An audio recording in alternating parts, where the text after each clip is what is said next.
I shrunk down into an M5 chip. Let's explore the incredible shrinking scale of transistors in computer chips. Starting at a relatable human size of 6'3", I want to show you how small things can get. At 100 times smaller, I'm the size of a keyboard key. A MacBook Pro becomes the size of an apartment building. Imagine a 1948 transistor at this scale. It would be massive.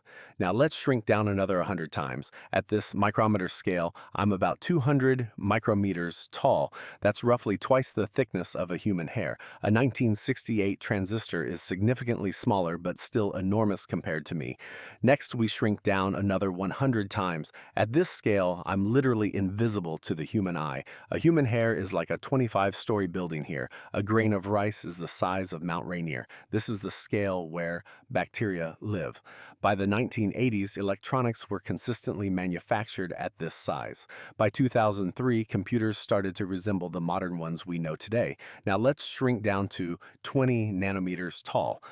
This is where an individual transistor from a new M5 MacBook Pro is comparable to a garage.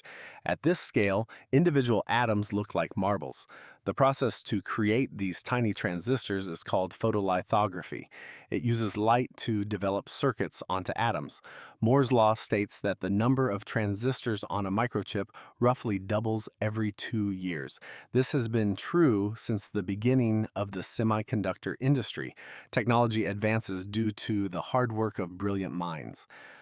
What if we didn't shrink transistors? If an iPhone used 1946 era technology, it would need to be the size of New Jersey to fit its 19 billion transistors. If a modern transistor were the size of a Toyota Prius, an iPhone would be the size of planet Earth.